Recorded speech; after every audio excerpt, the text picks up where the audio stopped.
రాజకీయము మన ఇష్టం వచ్చినట్టు నడవదు. మొదట మన ఇష్టం వచ్చినట్టు అనిపిస్తుంది. క్రమంగా మనల్ని ప్రజలు మారుస్తారు, లేకపోతే కాలానికి అనుగుణంగా మనం మారాలి. ఇప్పుడు జగన్ అలా మారక తప్పలేదు. ఏదైతే ఇప్పటివరకు జగన్ కాన్సెప్ట్ ఎంతసేపటికి ఏముంది, అంతకుముందు కంప్లీట్గా పాదయాత్ర సందర్భంగా వాళ్ళకి నుదుటి మీద ముద్దులు పెడతా సాగినటువంటి మనిషి అసలు జనంలోనే లేకుండా పోయాడు. ముఖ్యమంత్రిగా ఉన్నటువంటి 5 ఏళ్ళు కేవలం నెలకోసారి ఒక ప్రోగ్రాం, ఆ ప్రోగ్రాం కూడా వేదిక మీద అక్కడి నుంచి చేతులోపడం, ఇది నడిచిపోయింది. కార్యకర్తలకు దూరం అయ్యాడు, పబ్లిక్కి దూరం అయ్యాడు. అట్లాగే సమాధానాలు చెప్పకపోవడం కూడా ఒక సమస్య అయిపోయింది.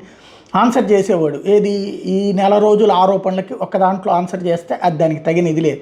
కింద స్థాయి నాయకులు చెప్తే ఆనలేదు, దాని ఇంపాక్ట్ భారీగా దెబ్బతిన్నాడు. ఇప్పుడు అట్లా కాకుండా ప్రతిపక్షంలోకి వచ్చాడు కాబట్టి జ్ఞానోదయం అయ్యి ఉండొచ్చు, లేదంటే కనుక ఆలోచన మార్చుకుని ఉండొచ్చును. క్రమంగా ఎక్కడికి వెళ్ళినా సరే అక్కడ వాళ్ళతో మమేకం అవుతూ ఉండటం, సెల్ఫీలు తీసుకుంటాం, ఇదంతా కనిపించింది. తాజాగా 4 రోజుల కడప జిల్లా పర్యటన ముగించుకుని బెంగళూరు రోడ్డు మార్గంలో వెళ్తున్నటువంటి సందర్భంలో దారి పొడవునా స్వాగతం పలికిన కార్యకర్తల అభిమానులకి ఎక్కడికక్కడ ఆగి సెల్ఫీలు ఇవ్వడం అన్నటువంటిది స్పష్టంగా కనిపించింది.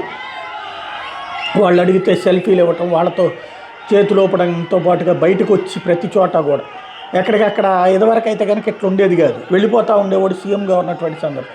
ఇప్పుడు అలా కాకుండా వాళ్ళు అడిగితే సెల్ఫీలు ఇవ్వటం కానీ షేక్ హ్యాండ్లు వేయడం కానీ చేసుకుంటూ వచ్చాడు.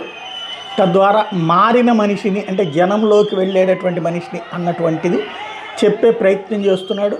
అట్లాగే ఆ వెహికల్ పైన నుంచోవడం కానీ ఇదంతా కూడా ముందు ఓ పని చేయాలి. ఇక పైన ఆ వెనకాలే, జగన్ వెనకాలే ఒక వెహికల్ ఇదివరకు చంద్రబాబు గారు పెట్టుకున్నట్టు బస్సు లాంటిది ఏదైనా ఏర్పాటు చేసుకుంటే బెటర్ ఏమో.